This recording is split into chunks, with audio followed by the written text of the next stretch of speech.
This week on Previews World Weekly, we discuss how you can get your hands on some San Diego Comic-Con exclusives despite the big show being canceled, whether or not Superman's relevant and relatable, and Dynamite Entertainment's The Boys, they're back in town. It's all happening right now on Previews World Weekly.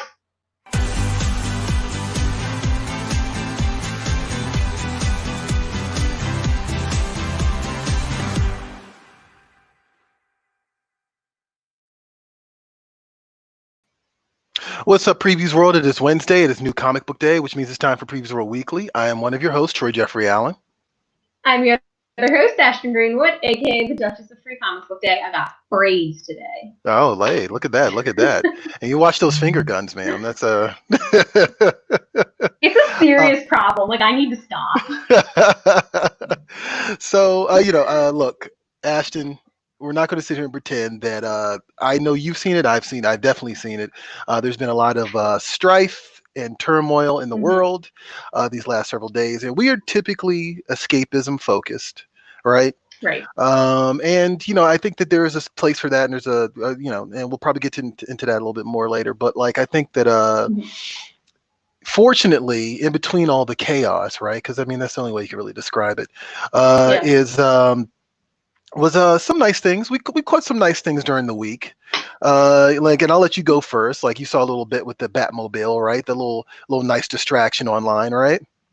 Yeah, dude. So the concept model maker's name Jeff Frost released some early looks at what the Batmobile is gonna look like in the new Robert Pattinson Batman movie, and it's they look like two different vehicles to me, and there seemed to be some confusion about whether or not it was two different vehicles or if it was the same car. But it's like this chunky, militaristic, like super beefed up Vin Diesel's dream, like the Fast and Furious. Actually, yeah. Right, like the longer I looked at it, I was like, I think I've seen this car in the Fast and the Furious already. Right. No, it actually, I didn't even think about that, but it looks like, well, I mean, if I remember correctly, it was supposed to be either a Charger or a Mustang, which is I can't remember exactly. I think Vin Diesel has a Charger in the Fast and the Furious. Yeah. So yeah, actually, I didn't even think about that, but you're absolutely right. That's exactly what they're going for. It's the evolution of these Batmobiles, I think, is actually pretty interesting because they really outline kind of like where we are in a place in time, like, like it was the 60s version was really more like a pimp mobile, and like the one from the late 80s, I mean, the age of consuming and like capitalism, like the one in the 80s was like this BMW that was tricked out, you know what I mean? And Joel Schumacher went to like this kind of like flashy, like flamboyant light effects version, and then we got the tank, right? Post 9/11, we get the tank, right? This military, like industrial thing, and now we're getting this Mustang. I don't know what quite this Charger. I don't know quite that says about our current state of things, but I do find it interesting. So. Okay. Ooh. Scott Hare just said, "Boom, it's an ugly car. Don't care." Doesn't scream Batmobile. I actually beg to differ, actually. You know what? That second one of it, or like the second, I guess, fourth picture, whatever, in the tweet, I think that's pretty dope. Like, I'm here for that. But the first three look weirdly underdeveloped.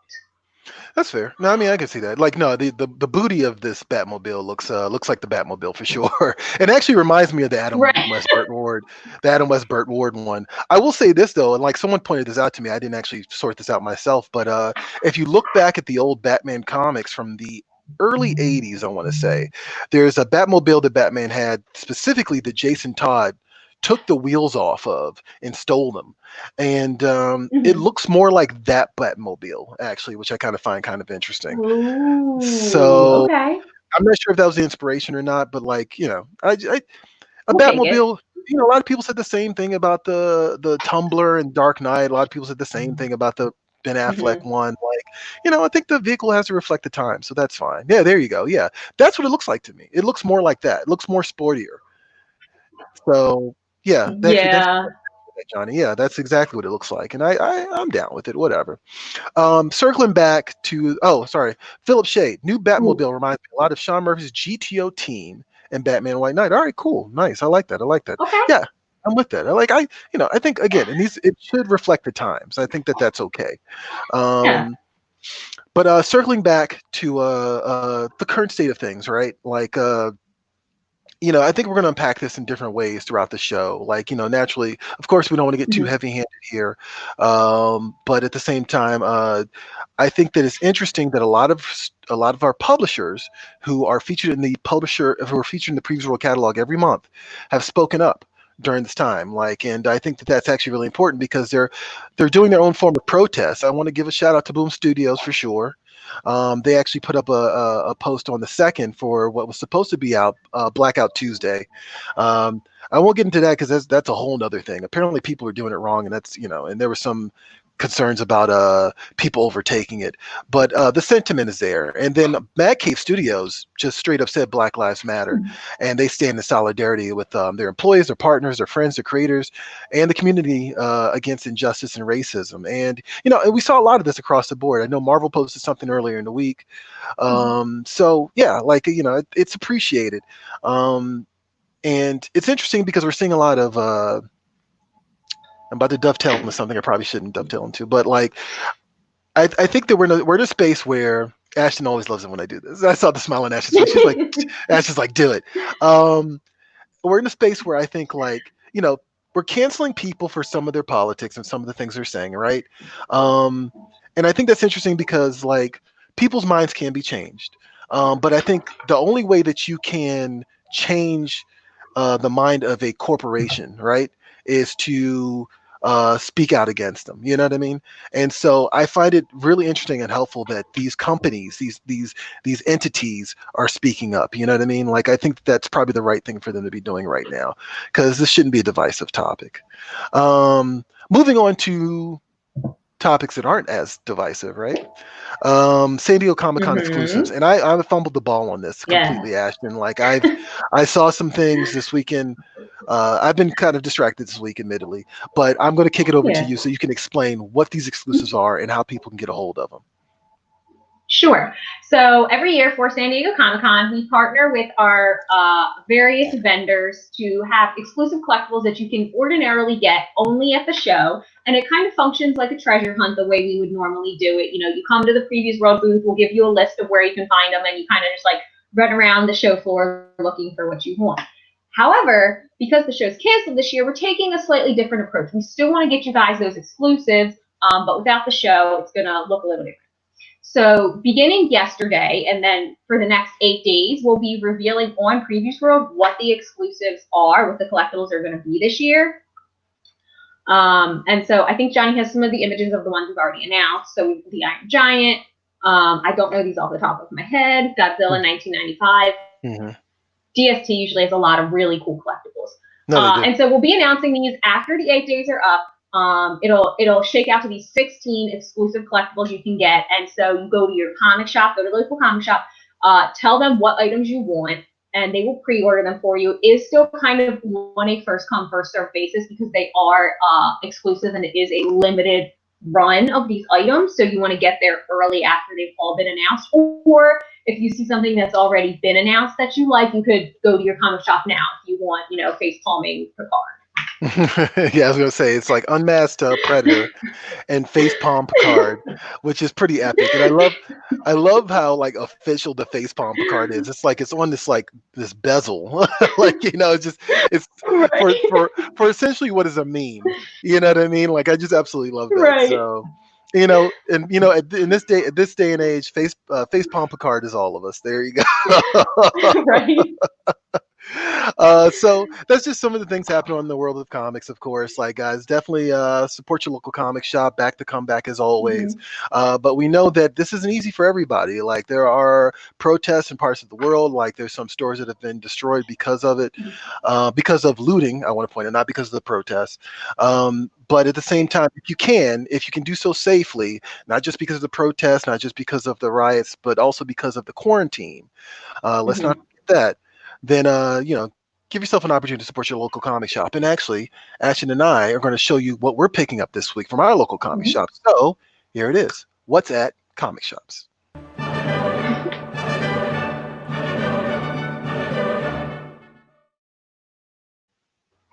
Cool, cool, cool. And I'm going to let you take over here, Ash, and you're going to go first. Uh-oh, what's with the head action? There you go. What are you looking forward to this week to be picking up? Catwoman 80th anniversary is a Nice. big one. Is a big one this week. Ordinarily, I'm not, big into the superheroes, but it's an anniversary one, so I'm particularly excited about it.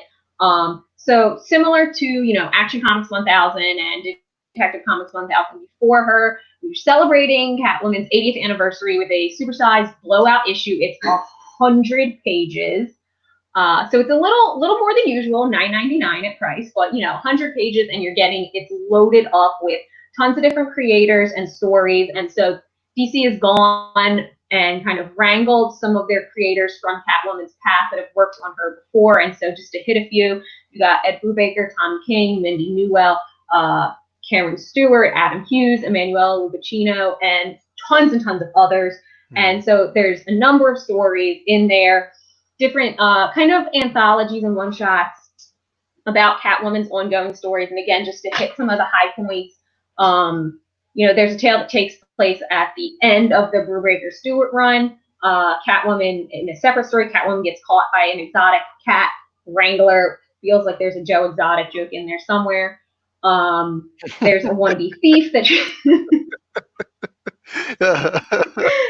Sorry, I had to. It works. It's timely. First rule of comedy is timing. There you go. Right. So yeah, there's tons of different stories in there, and of course, like the obligatory Batman Catwoman piece will be in there as well. I mean, it's necessary. I think after the way the wedding ended, a lot of people want to know what's next, so it's okay. Actually, my pick this week is also a DC pick. Actually, before I get up into that, I do want to give you your moment here. Like, which of the covers is your favorite of the Catwoman covers? Because there's a bunch of them. Yeah, there's a ton of different variant covers. I like the Stanley Lau cover, which of these two is the one on the left. Okay. I like her in the full, like, head to toe, like, honest to God, cat looking suit. Right, and the she's old school. Super fierce. Right. That's like old school, like first appearance Catwoman. So that's actually pretty cool. So okay, cool. I actually am also, I actually, well, I'm gonna probably grab the Adam Hughes cover just because I'm an Adam Hughes shill. Like I see Adam Hughes, I buy it. I also, if I see Brian Azzarello, I buy it. And it just so happens that my pick this week is actually Birds of Prey from DC Comics, another DC title. This one's interesting because they initially released it. They initially solicited it as a 3-part series, I believe, or 3 or 4-part series. But now DC has consolidated it, and so it's just one big one-shot under the DC Black label. And so you're getting a full, complete story here, which I think is actually pretty cool. I think that's even better. Like the DC Black label has, depending on your feelings on it, right? But I think at the end of the day, I've enjoyed a lot of the DC Black label stuff I've seen. And it's because you're getting a lot of bang for your buck. You're getting high quality paper, high quality art, high quality story. And then on top of that, you're getting something that's like, just feels complete in this case, you know what I mean? Which is even better. It's like about $10, but it's Brian Azzarello. Of course, he did 100 Bullets. I don't know if you can see my collection of 100 Bullets titles back here, but I am definitely a Brian Azzarello fan. He also did Batman Damned, which I think got an unfair shake in the media because people focused on Batwang, of course, right? Right, yeah. But the book itself was actually good. Like, it was actually an interesting crossover between John Constantine and Batman. So I'm here. I'm 2 for 2. I want to see more Brian Azzarello on the Black label. Anton. Mazopus, you know what? I'm just going to say Anton. How about that? He says he's definitely down for the Catwoman. I feel like Anton's last name is a troll, but I could be wrong about that. But yeah, no, I mean, I'm down for the Catwoman too. DC's having a good week this week. Actually, and I also want to point out that their rival, right, Marvel, right, no single issues this week. They have a bunch of trades out this week, but no single issues. So definitely keep an eye on up for those trades. 2 of which. Well, there's 2 covers actually this week for Astonishing X-Men by Joss Whedon, which if I didn't already have the omnibus, which is what these are, I would have already picked it up. But actually, somewhere down here, it's already the omnibus anyway. So there you go. I just want to show off my shelf. Imagine that. I just want to show off my shelf all the time. There you go. There you go. I know, right? Troy has X-Men books. Crazy. Um, Wow, what a world. some other big ticket items this week. Ashton, I know you're excited for Sabrina the Teenage Witch, right? That's your jam? Yes. Yes. I'm so anything Archie does, like Mhm, I will follow blindly. So it's Sabrina Something Wicked, which is the mhm. second volume of their Sabrina the Teenage Witch line, which kind of is a little more lighthearted in terms of its themes. Think more like that late 90s, early 2000s adaptation and less chilling adventures on Netflix. So Kelly Mhm. Thompson's back, Veronica Fish is back. And it's basically just the ongoing adventures of Sabrina. You know, she saved her family in Greendale and all that jazz in the All right. first volume, but now in this one, you know, in a love triangle, which kind of feels very Archie. There's always like a weird love triangle. Of course. And, you know, she's being blackmailed by somebody and her aunts are not on her side and she feels like she can't trust them. So she's trying to, you know, balance the human life, her witch life, and all of these other things. In typical Sabrina fashion, I'm sure it does not go well. Right. Anything with magic is not going to go well. That's just how it works. Mm-hmm. So another big ticket item this week. Oh, Anton says, sorry, that is my name. Okay, I apologize, Anton. My Okay, bad. sorry. You can never be too careful with the internet. Um, Another big ticket item this week is Nail Biter from Image Comics. That's a new book from Joshua Williams, who you have known from also the DC universe. He's a fan favorite writer. If I remember correctly, he did The Button with Tom King, which was actually one of the better DC titles, one of the better DC crossovers that led into Doomsday Clock in the last few years. Definitely a horror theme, definitely an interesting cover. Definitely, definitely an eye-catching cover. And I said that I didn't mean Right. to come off that way, but that's really what it is. It definitely gets your attention. Um, I see what you did there. Also, I'm a closeted Buffy fan. I don't know if you know this about me, Ashton. I feel like you do. Boom Studios is releasing a book called Buffy Every Generation #1. I am excited about this because I always love learning about previous Slayers. We had Kendra, we had Right. we had Faith, like, you know what I mean. So anytime we delve into like the previous Slayers, which I think is what this book is doing, I'm all for it. Mm-hmm. So definitely check that out from Boom Studios. Plenty of cool stuff that you don't want to miss at your local comic shop. Not to mention, not to mention, The Boys from Dynamite Comics, which we're going to show you a trailer real quick. This is, of course, a follow-up to the fan favorite, critically acclaimed, also critically hated, The Boys by Garth Ennis. Depending on who you ask, you either love it or hate it. Um, Right. if you caught the Amazon series and you haven't read the comic yet, this is right up your alley. Check out the trailer for The Boys in comic shops today.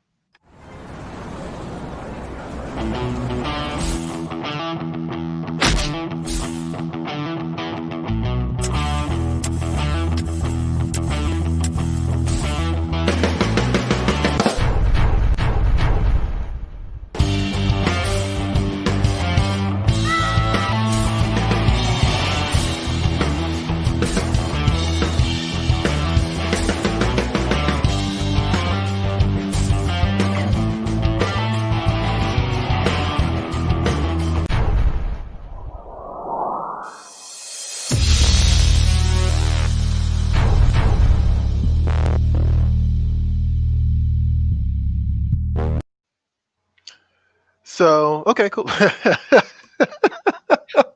Sorry, I just saw the message in our private chat. Anyway. Okay, Carmen Segunda says, love his voice. Okay, I'll go for that. Why not? Hey, I'm here. Um, I was Ooh. gonna put oh, okay, Diamond Christian. All right, you guys are too much. I was going to point out actually that I interviewed Garth Ennis, who's the creator of The Boys, and yeah, that was an interesting interview. We talked about his entire career as much as we possibly could fit into an hour. It was actually very revealing. He said some really interesting things about censorship, his relationship with Alan Moore, and some of the advice Alan Moore gave him. He talks about The Boys, the Punisher, who his favorite characters are. It's a good interview, so definitely check that out on our YouTube. Head on over to Previews World on YouTube and just type in Garth Ennis and you'll find it. There you go. Yeah, thank you, Johnny. Yeah, that was a fun one. That was actually a really cool interview. And for someone who comes up with so many dark, horrible things that he puts in his comics, he actually is a very laid back, very chill, very like just relaxed individual. So something can be said for exercising those demons on the page and not bringing them out into the world. So, so on that note, you know what, Ashton, we look, there's plenty of powder kegs going on in the world, but we did unleash a powder keg. We did unleash a powder keg on the Free Comic Book Day. Don't we always? Facebook. We always do. I mean, admittedly, Free Comic Book Day's Facebook is like a stick of dynamite, and all you have to do is just light the fuse. That's all you have to do. So this week we're going to do an Asinine Argument segment where we're going to talk about Superman, and I'm going to kick it over to Ashton, and she's going to take care of it from here. Here we go.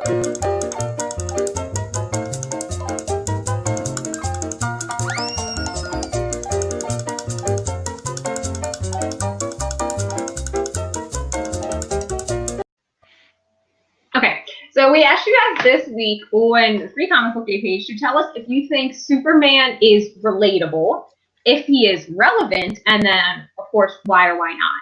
And like everything we asked you guys, it exploded in a way we may or may not have intended. So, of course. Why wouldn't it? Right, why not? That's what we're here for. Mike Zuma said, Superman doesn't need to be relatable. He needs to be inspirational. He needs to inspire us to be better than we are. He looks at us and sees us better than we are. Honestly, right now, the world might need Superman more than it ever did. What he stands for is never irrelevant. Nice, yeah. Richard Wayne Mayonette II said, to me, Superman has never been relatable. He's too much of a Boy Scout. He's too powerful. And he represents what humanity wishes it was and not what it is. He is relevant, though, because he is still a beacon of hope. What we hope we can achieve, hope that he can save us. He even brings hope to the likes of Batman. Marcel Lamont Walker says, he only matters to the extent that we care about what he represents. If our culture is no longer concerned with honesty, altruism, and actions which make the world better, then the answer is that he isn't. Alistair Braun said, no, maybe not so much anymore. He's created by two white guys who wanted to act more confidently. He is their Boy Scout hero that doesn't work in today's world. He may be an American media icon, but show me any American that acts this way. Our world is multi-ethnic, and he looks like a lantern jaw jock in tights. Jeez. Scathing review. Brian Green, like my guy really broke it down, but just to hit the high point. Superman is too godlike to be relatable. He will never fit in with the common man. The best he can ever hope for, rather, is to continue acting like he's one of us, but we all know it's just an act. Jeez. K. Ben Clark said, because he's a good person trying to do good, we all want to do good, or at least I hope we do. Yeah. So, okay, I'm going to ask you, Ashton. I'm going to let you, because I feel like I already know where the angle you're taking with this, because we've kind of had this conversation before in the office, and I've been like, Ashton, come on, Ashton. I feel like I just yell. Like, I'm not even sure what my opinions are anymore. Like, I just black out when talking. Well, what is your take? If you could not black out for a second and give us your take on Superman. Do you think he's relatable? Do you think he's relevant? Like, what do you think?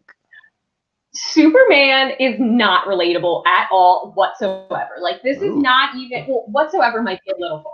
But somebody did point out on the Free Comic Book Day Twitter, which I appreciated, Superman is only relatable to the extent that he's trying to like fit in with humans, and I think we all had instances where we're trying to like fit in and feel like we're in place. So to that extent, he's relatable, but otherwise, absolutely not. This is not even a discussion we can have. He's a super powered alien hero demigod that in any circumstance can't be destroyed or even remotely impacted. Like, that is not relatable. How is that relatable?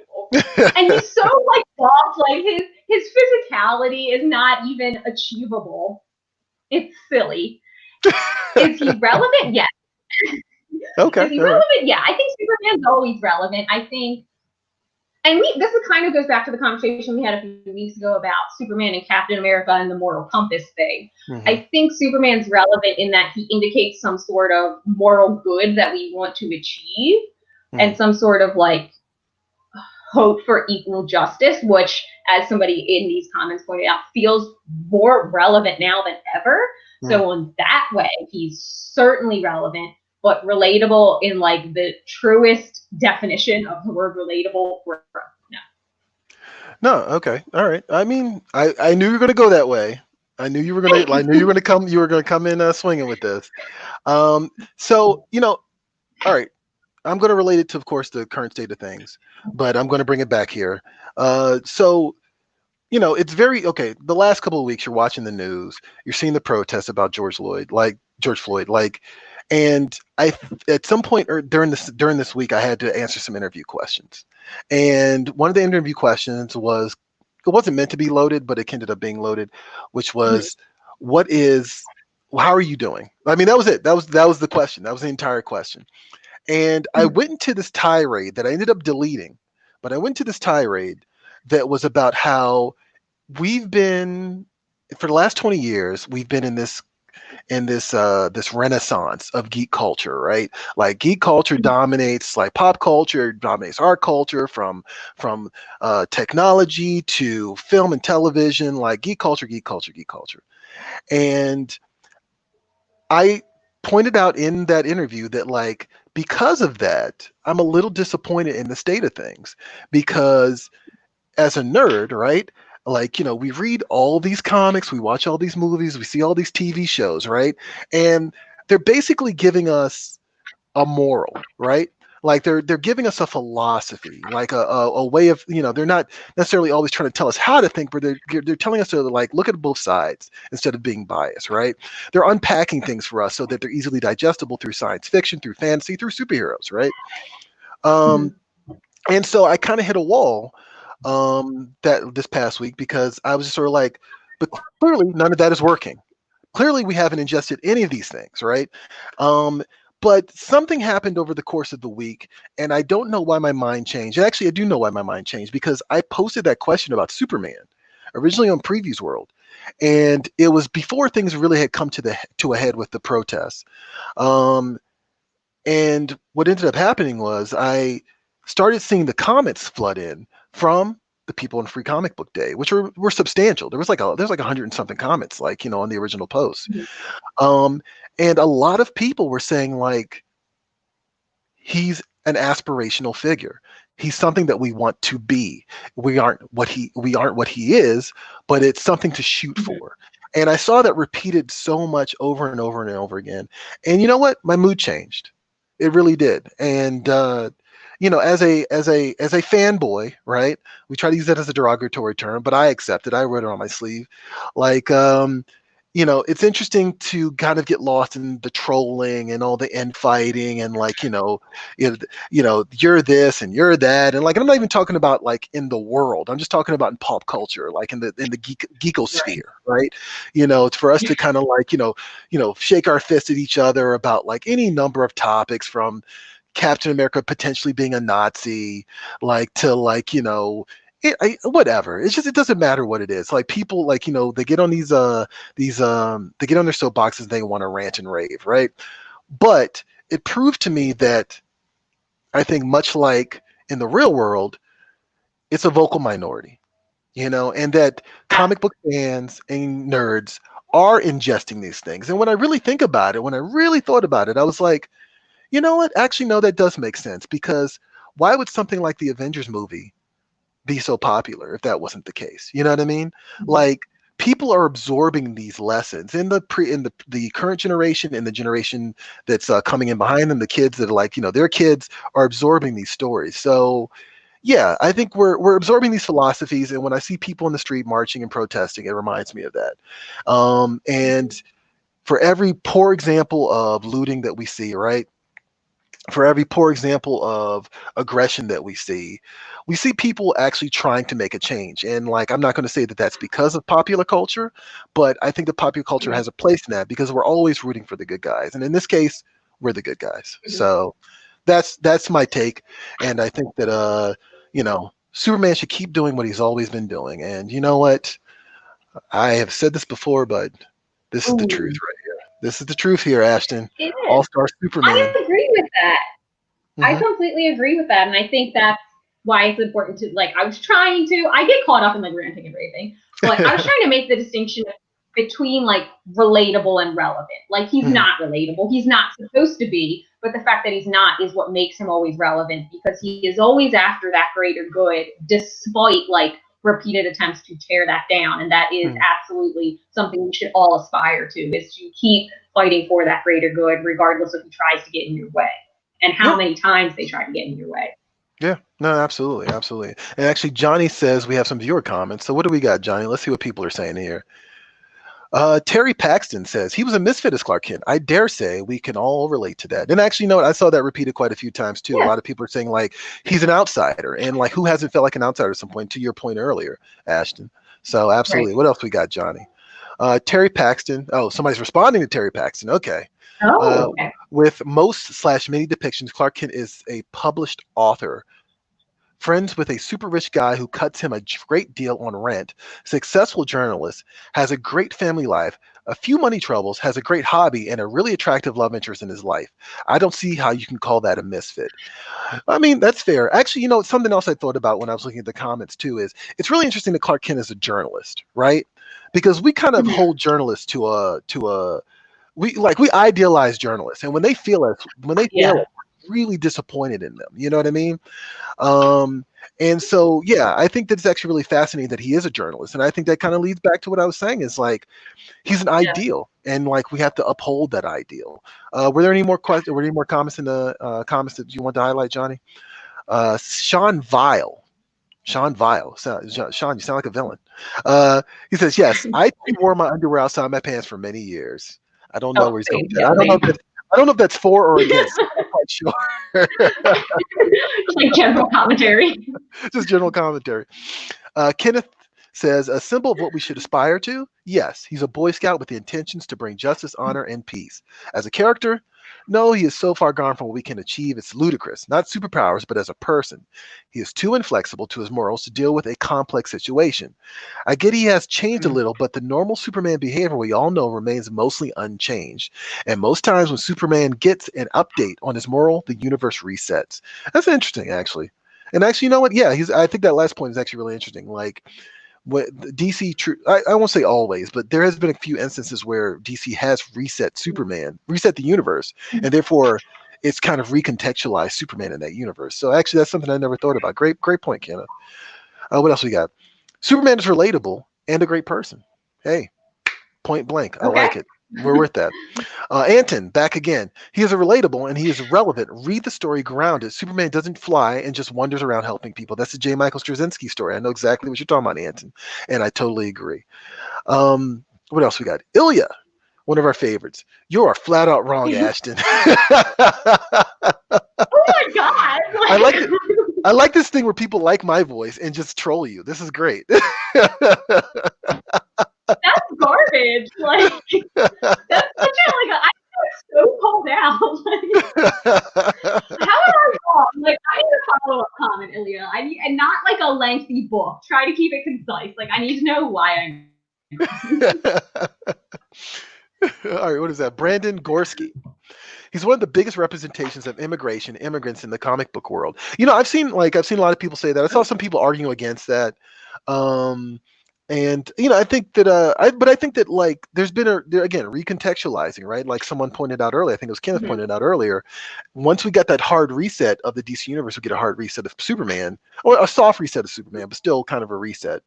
And one of the resets we saw was this immigration angle, which I don't think had been presented the years prior. You know what I mean? So it kind of presents a new perspective on the character that brings him up to date, but doesn't lose track of what the character's supposed to be. Who else we got? Joe. I don't think any superheroes are relatable because of their powers. It's their own internal struggle in trying to find their place in a world that's relatable. Cal/Clark is no different. I like that too. I really like that. Ryan, Scream up in the sky. I don't know why I said Scream so weird. I don't even know why I said Scream because that's not what it says. That's not what it says. Superman up in the sky is also recommended Superman reading. Thank you very much, Ryan. I appreciate it. Okay. Brandon Gorski, back again. I would also argue that he's more relatable than ever in current issues of Action Comics. He's dealing with anxieties and stresses of being a dad, something that's hard in and of itself, never mind having a child with abilities and needing to keep that under wraps. Teaching a child that they need to need to problem solve with their heart and brain instead of fists is an incredibly powerful message. Yeah, I agree. I totally agree with that. Yeah, dude, John Kent's a hot mess. You say who is? Oh, John Kent. Yeah, dude, he's a hot mess. I have to admit, I'm actually behind on my Superman. I have not read the Rebirth stuff yet, outside of some crossover stuff. But because I'm still in the Grant Morrison books, I'm actually playing catch up on that. But I think the idea of Superman being a dad is really interesting. Uh, so actually, Johnny just reminded me of something, and it's actually a quote from Action Comics that DC posted this past week, which I think is also very relevant. And it was meant to be poignant and timely, which is DC posted, "Dreams save us, dreams lift us up and transform us, and on my soul I swear, until my dream of a world where dignity, honor, and justice becomes a reality we all share, I'll never stop fighting for it, ever." Now, it says it's from Action Comics number 775. I'm going to assume that comes from Superman himself, but I actually don't know what issue that is particularly. Yeah, and I think that's kind of the gist of comics and escapism and this, and like, why we read these things in general, to be honest. Like, I think that there was an argument a few years ago that I don't think is completely invalid, but I think it depends on the fans, which is that people read comic books and they like superhero movies because they're power fantasies. And I think you and I have had this discussion before, Ashton. But I can only speak for myself. You know what I mean? I don't read them because they're power fantasies. My favorite superhero is Peter Parker, Superman. It's Spider-Man. It's one of my favorite. It's my go-to character to read. And Spider-Man takes it on the chin constantly. Like he's the ultimate underdog. Like he's always on the low end of triumph at all possible times. You know what I mean? So I don't read Spider-Man. I don't read Spider-Man to feel powerful. What I read Spider-Man for is for the reiteration of, with great power comes great responsibility. And that's why I read a lot of superhero comics, is because I want the writer's philosophy, not even necessarily their politics, but their philosophy. What is your philosophical view on this, and how can you use this character to create that vessel, to be the vessel to express that? How can you unpack these things? How can we unpack, not just current social ills, but also like just in general, like just moral dilemmas. You know what I mean? Like it doesn't even have to be politically related. Just simple things like whatever. It doesn't matter. I'm blanking, but there's a ton of ways that you can unpack any number of things in superheroes, and that's why they're such a great vessel. So yeah, I never copped to the idea that they're power fantasies. I've always kind of copped to the idea that they're morality plays, for lack of a better term. So there you go. Yeah, Ashton. Oh yeah, okay. Sorry, I got distracted for a second. Johnny. Okay, it's Superman in Action Comics 775. Okay, and who says it here? Oh, okay. This is the Elite issue. Okay. All right. Okay, I'm gonna have to lean in a little bit. We're both leaning in here because okay, yeah. So actually this is interesting because I actually forgot about this, but the Elite was actually a storyline that they ran in Action Comics at one point in time, and it was a response to The Authority, which is actually one of my favorite superhero comics. It's actually one of the comics that got me back into comics. And yeah, it's interesting because like those characters always go for the more violent option. They go for the aggressive option. And that writer's commentary, who I think was Joe Kelly or Joe Casey, I can't remember exactly. His commentary that he was providing is that like Superman is the alternative. And like I kind of feel like at that point in time, the early 2000s, the more aggressive, more violent superhero was kind of like the norm. And so Joe Casey, I can't remember the writer's name, was presenting an alternative, and that yes, there's still a place for Superman. It's Joe Kelly. Okay, cool. Doug Mank and Lee Bermejo and a couple others. But and I think that that's a lesson that always needs to be reiterated. I think it's a lesson that, truthfully, we're seeing in the real world right now. And I'm actually going to use this as a segue. Actually, no, we're not at the segue yet. We're going to talk about our comic shop shout out later in the show. There's the violent option and there's a peaceful option, but there's also, and that doesn't mean that your voice is not being heard just because it's peaceful. You know what I mean? So anyway, I'm gonna stop talking about this before I talk myself into a hole and get myself into trouble. Jeff Mathis. I read comics for hope, to know there can be a happy ending no matter how dark it seems. And yeah, I agree with that. I think that again, I'm gonna take it back to the Avengers movies. I think that you know, people often criticize those films because like, oh, they always end with a happy ending. But you know, look at the world around us, guys. Like that's why we plug into these things, because we want to know that the good guys can win. You know. Any more comments, Johnny? You seem to be getting some really good ones. So I don't want to gloss over any other ones if we have any in the chat. No more. No more. Okay, no good ones. They're all bad. No, I'm just kidding. Anything else you want to throw out there, Ashley, before we move on to the next thing?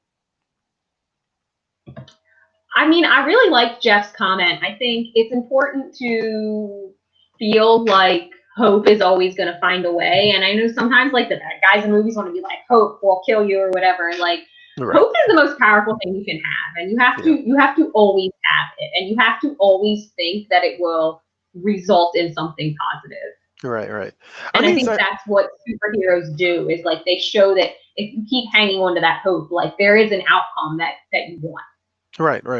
You know, again, I was being a grumpy Gus this weekend. Like I was definitely in a mood for the last couple of days, and I definitely saw the videos of the guy dressed as Batman going to protest, and I saw today the guy dressed as Spider-Man going to protest, and I kind of said, I was like, okay, come on, guys, this is reality. Like, no, there's no space for this.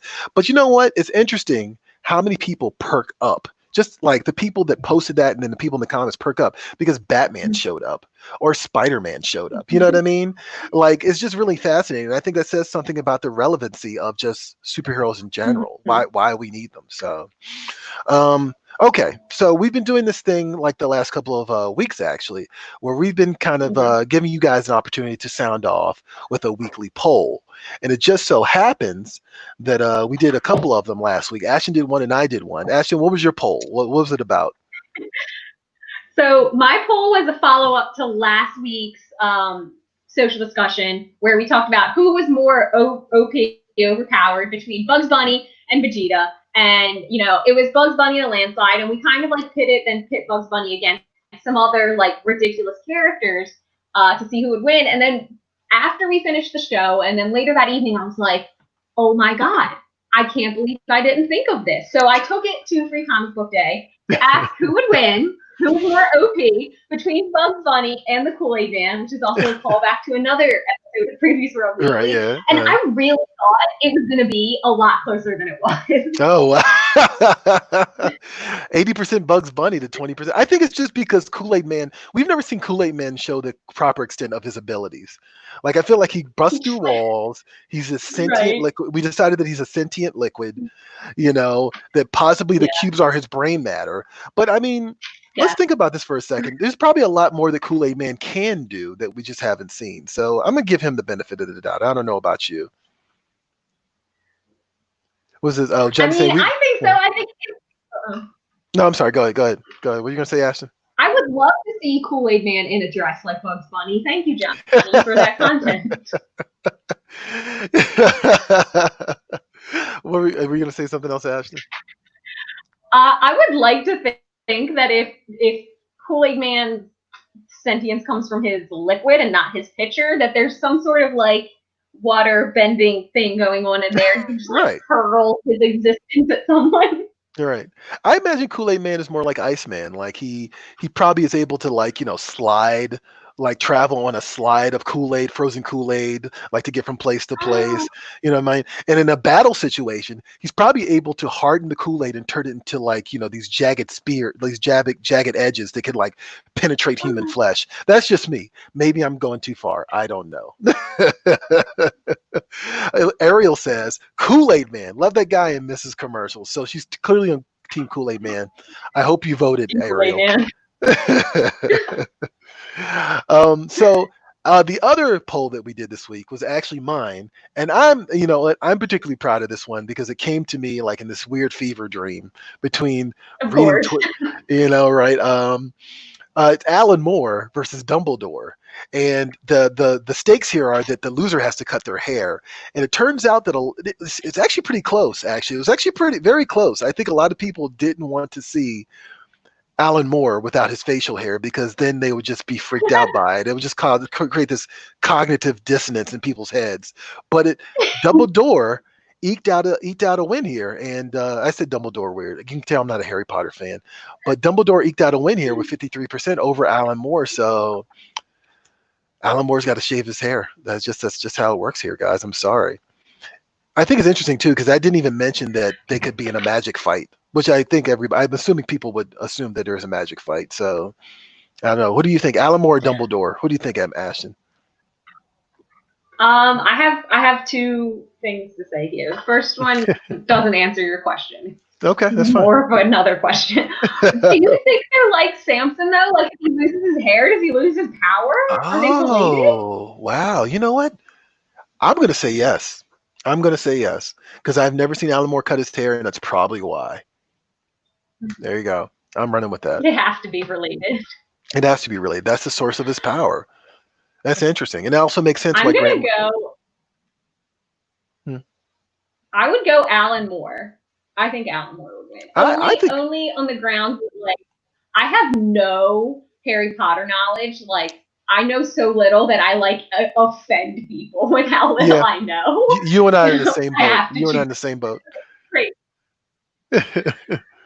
No, I think I personally think that Alan Moore is just more wily and just like more willing to take it there in a way that Dumbledore is not willing to take it. I think that Alan Moore, I feel like if this was a wrestling match situation, a celebrity death match situation, Alan Moore would go for like, a kick to the crotch. He would probably poke you in the eye. You know what I mean? And he's always got those rings on his fingers, so that would probably hurt. Turn around, nice. And brass knuckle situation. Like, I think I'm giving it to Alan Moore. I don't know what these people on Free Comic Book Day are saying. Like, Alan Moore clearly the victor in this situation, guys. I'm sorry.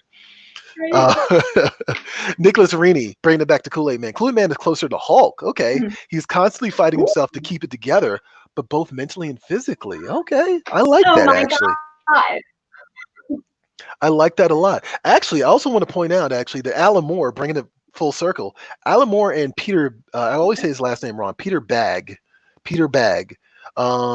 who did no, that was Daniel Klaus, about to get them mixed up, but Peter Bagg and Alan Moore did a Kool Aid Man comic book like years ago, a short little strip that they did, which hopefully I can find it one day, and maybe Johnny can pull it up for us if he can find it. But yeah, it's Alan Moore and Peter Bagg, Bagge. If you get a chance, look it up because they did it. There you go. They did their take. It's the hasty smear of my smile, which which I've never read this. I've only seen pictures of it, but I guarantee you it gets dark. Why does this Kool Aid Man on the bottom have glasses? He's an so many questions. He's an intellectual too. You know what I mean? I'm sure his eyesight's not great because it's just sentient liquid. So there you go. I'm sure he's got like a fisheye view of everything, maybe, because everything's inside the pitcher, Anyway, so time for Comic Shop shout out, Ashton. Who are we going to check out in Comic Shop shout out this week? Yeah, so kind of keeping in theme with this episode, our shout out goes to Heidi Ho Comics. Are they in LA or Santa Monica? Santa Monica. Santa Monica. Okay. So Heidi Ho Comics in Santa Monica, and we want to give them a special shout out because unfortunately their shop was the victim of some less than peaceful protesting. They were looted, lost quite a few things, but we want to take this opportunity to spread a message of love and peaceful protesting. And just give them a little extra love and shout out, and hopefully once they get back on their feet, you guys can go there and show some love by purchasing some items. So. All right. And we're seeing some examples of this across the country. Like, it's really unfortunate. Like, I want to point out that, to me, the people that do these things aren't protesters. They're opportunists. They're here to disrupt. They're hired disruptors, and like, you guys look into that. I'm not going to get into that here. But like, but I appreciate them. And also I want to shout out Volta Midnight in Detroit. They had a similar situation. And then also Golden Apple in New York. And they understand the difference between the protesters and the looters and how those two things are not mutual. Right. So yeah, just give them some love. They have a GoFundMe up. I don't know if I know that Heidi Ho does. I'm not sure if Golden Apple and Vault of Midnight does, but just support your local comic shop. I know Golden Apple does have a GoFundMe. Okay, cool. If you get on Golden Apple's Twitter, they've been plugging it there. Okay, perfect. So yeah, just show your support any way you can. Some of them might still be open despite all this. It is New Comic Book Wednesday for in most of the world. So yeah, just show your support any way you can and do so safely, and just keep fighting the good fight, guys. And on that note, is there anything else that we need to delve into here, Ashton? Anything else we need to talk about? Oh, there you go. Subscribe to Previews World on Facebook, Twitch, and YouTube, and get notified when we come on here with our faces to say things. There you go. I love it. Actually, and also remind you that this isn't the only thing we do here on Previews World. Like, we do creator interviews. I just mentioned the Garth Ennis one. Somewhere in the wings, we have a Frank Cho interview that may see the light of day eventually. We do weekly videos where we show you what's coming out at your local comic shop. And then on top of that, we have Previews Game Night, which we do every Tuesdays and Thursdays typically. And so we're going to have a special guest on this week, I believe. And then on top of that, Art Baltazar, who is behind some great DC books like Tiny Titans. He's going to be joining Ashton and Anamia on Friday for Comic Talk. And they're just going to talk about his career and just talk about, your first comics, first comic shop experience, first Comic-Con experience. They're just going to go down the list and talk about those things. So definitely tune into that. That's Friday. At 4 p.m. Eastern, which is 1 p.m. Pacific. And don't ask me what that is Central Time, but that is where you should be. So definitely check that out. Nailed it. Yeah, so that's it for Previews World Weekly, guys. Be sure to like, share, and subscribe. I am one of your hosts, Troy Jeffrey Allen. I am your other host, Ashton Greenwood. And we will see you guys at the center rack. Ooh, I mean, maybe. Maybe? I don't know what that is. I'm not, that sounds like, I don't know. I'm not even going to say what I was about to say. I don't know. Let's check it out. We'll figure out what it is. That's a website you should not go to. But we will see you guys at the spinner rack. Catch you later. That one.